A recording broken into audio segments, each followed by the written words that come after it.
All right, grab a drink, sit down, controller somewhere within reach, because this is me talking to you, not a spreadsheet. What's up, guys? I'm Zach. You're watching Zach Explains, and today I'm breaking down 15 PS5 games that are actually worth paying full money for. No wait for sale energy here. And yeah, I paid for some of these, so this is coming from pain, joy, and poor financial decisions.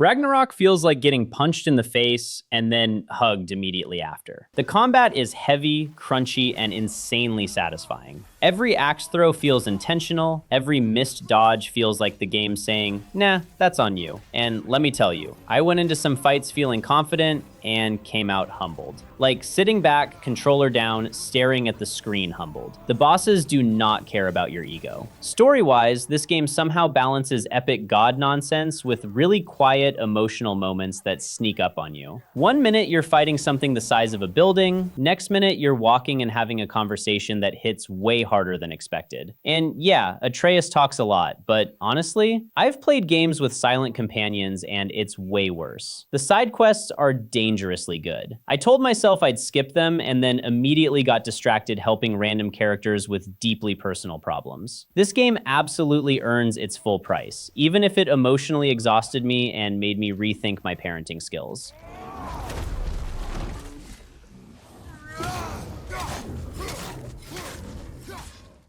This game is not here to make you comfortable. At all. Playing it feels like walking on broken glass emotionally and mentally. The combat is intense in that way where every encounter feels personal. Enemies don't just run at you, they flank, they call out names, they actually feel scary. I spent so much time crouched, panicking, crafting mid-fight like my life depended on it. And the story, yeah. I finished this game and just sat there in silence. No phone, no snacks, just vibes and emotional damage. It makes bold choices, some of which made me angry, some made me sad, and some made me sit there like, wow, okay, you really went there. It's not always fun, but it's unforgettable. The tension never really lets go, and even when you win a fight, it doesn't feel like a win. It feels like survival. Full price felt fair because this game stayed in my head way longer than most.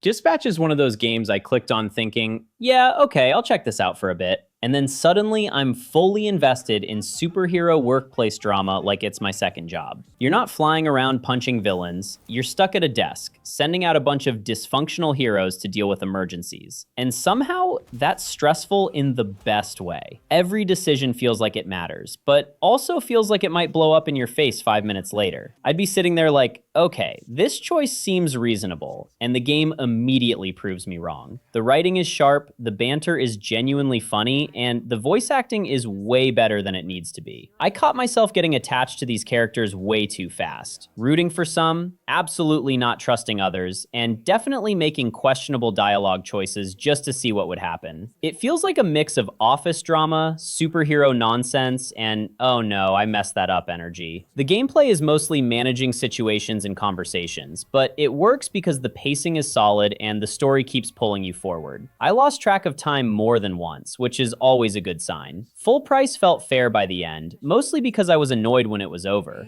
The proposition I mentioned right before you spit in my mouth. Still mortified about that. It's fine. Rift Apart is pure joy. This game feels like the PS5 is showing off while smiling. The rift jumping is insane. No loading, no waiting, just boom, new world. Combat is fast, chaotic, and incredibly satisfying. You've got guns that turn enemies into plants, explode them into confetti, or just delete them from existence for no reason. And somehow, it all works. I was grinning the entire time playing this, which is rare because most games just stress me out. The visuals are ridiculous. Like, why does this look better than real life ridiculous? And the pacing is perfect. It never drags, never overstays its welcome, and always gives you something fun to do. Rivet instantly became one of my favorite characters, no contest. This is the kind of game where you say, just one more arena, and suddenly your night is gone. Full price was an easy yes.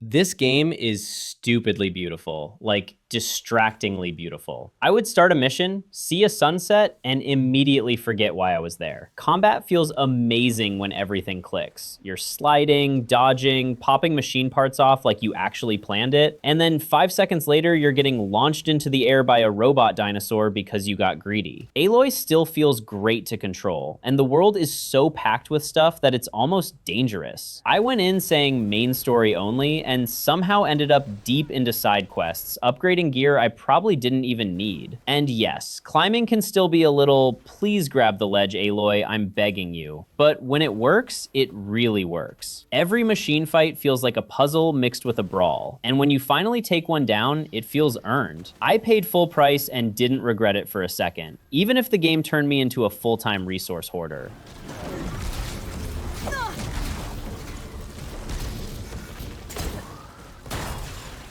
Hi-Fi Rush absolutely caught me off guard. I booted it up expecting something fun and goofy, and suddenly I'm fully locked in, tapping my foot, trying to stay on beat like my life depends on it. Everything moves to the music, attacks, dodges, enemy animations, and when you mess up, the game doesn't yell at you, it just quietly lets you know you're embarrassing yourself. Combat feels insanely good once it clicks, and when you actually sync up with the rhythm, ugh, man, it feels incredible. The humor actually lands too, which is rare. The characters are dumb in a lovable way, the villains are ridiculous, and the bosses go way harder than they have any right to. I kept telling myself I'd stop after one level, and then the soundtrack would kick in and I'd be like, okay, fine, one more. Full price felt completely justified.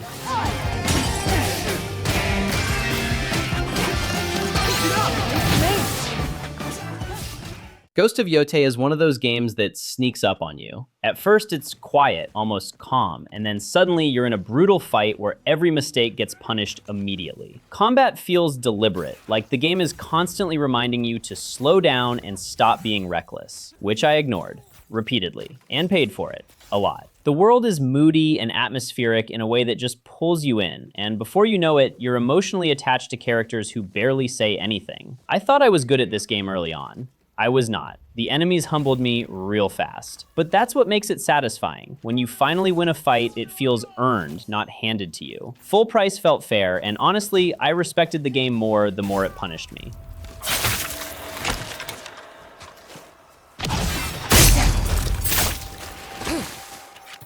Silksong is pure addiction, disguised as a cute art style. This game does not care about your confidence. The controls are tight, the movement feels amazing, and the difficulty is just brutal enough to keep pulling you back in. I lost my currency so many times because I thought, yeah, I can get back there, no problem. It was, in fact, a problem. Exploration feels incredible. Every new area feels dangerous and exciting, and the boss fights are intense in that heart-racing, hand-sweating kind of way. When you finally beat one, you feel unstoppable for about 10 minutes until the next one ruins you. I told myself I'd stop after one attempt, and then suddenly it's been an hour and I'm still trying. Full price was absolutely worth it, even if the game destroyed my patience and my pride.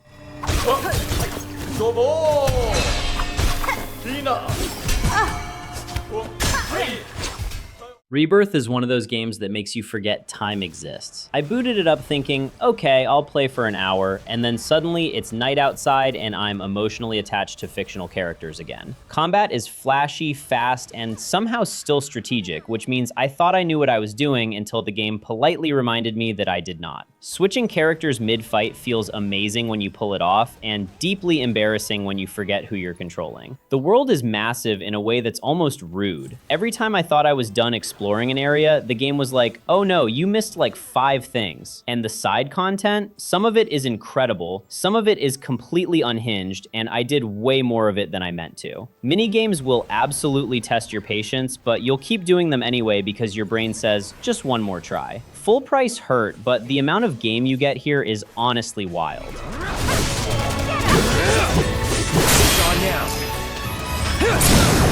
think I'm all warmed up. Swinging around the city in this game is still unbeatable. I don't care how many open world games I play, this movement just hits different. I spent an embarrassing amount of time doing absolutely nothing productive, just swinging, diving, and pretending I was being efficient. Combat feels smoother, faster, and more chaotic, especially when things get crowded and your screen turns into a mess of gadgets, punches, and bad decisions. Switching between Peter and Miles mid-game never stopped being cool, and the story hits way harder than I expected. Like, why am I emotional during a Spider-Man game levels of hard? Some missions stressed me out, some made me laugh, and some made me stop and just take it in. Full price was an easy yes, even if I ignored half the city's problems just to swing around. She's definitely inside. Gotta clear these hunters out. Whatever that wand does, it does it brightly.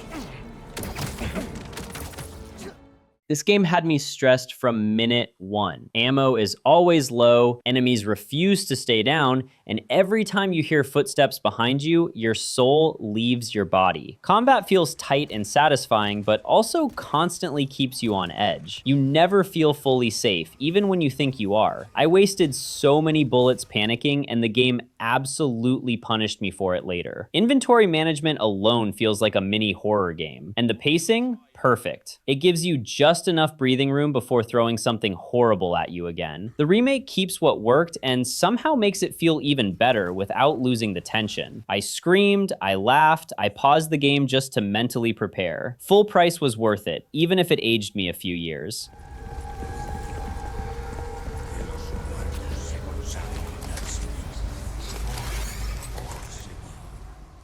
Silent Hill 2 is uncomfortable in a way that feels intentional and relentless. Everything feels wrong. The fog, the sounds, the way enemies move, and the game never lets you forget it. Combat isn't about feeling powerful, it's about surviving and feeling gross while doing it. Half the time I wasn't even scared, just deeply uneasy, which somehow made it worse. The sound design alone deserves respect because it made silence terrifying. I found myself walking slower, checking corners, and dreading what might happen even when nothing did. The story slowly creeps into your head, and by the end, it's just sitting there with you. I paid full price and didn't regret it, even though the game absolutely messed with me. Back there. I have never been so scared in my whole life. All you care about is that dead wife of yours. Death Stranding 2, yes, it's still a walking game. No, I'm not apologizing. Death Stranding 2 somehow took the thing everyone joked about and made me obsessed with it again. I booted it up thinking I'd mess around for a bit, and suddenly I'm carefully planning routes like I'm doing real-life logistics. Every step matters, every slope feels personal, and every fall makes you question your life choices. The world is weird, beautiful, and aggressively Kojima in a way that just works if you let it. Combat is better, movement feels smoother, and somehow I cared even more about my cargo than most NPCs. I felt genuine stress delivering packages, and genuine pride when I nailed a delivery. If that sounds insane, congratulations, you get it. Full price felt right, even if I can't fully explain why I loved it.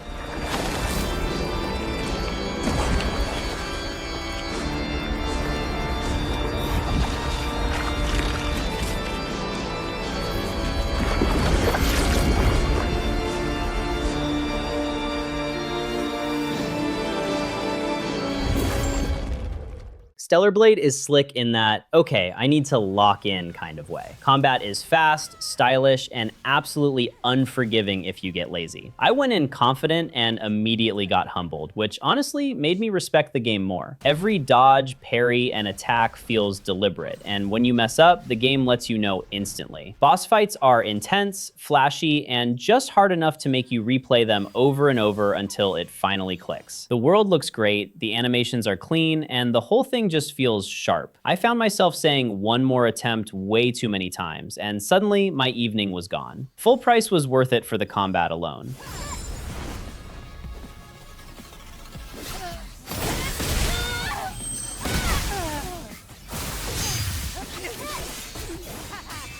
Elden Ring is not a game, it's a life event. I paid full price and immediately got destroyed, and somehow that made me love it more. The world is massive in a way that feels dangerous, like you're constantly wandering somewhere you shouldn't be. Every corner hides something that wants to kill you, and most of the time, it succeeds. I died more times than I can count, learned lessons the hard way, and still kept going. Boss fights feel impossible until they don't, and that moment when it finally clicks, nothing beats it. Exploration feels genuinely rewarding, not just because of loot, but because you survived getting there. This game doesn't hold your hand, doesn't care about your feelings, and absolutely earns every second of your time. Full price was a steal. If you've played it, you already know.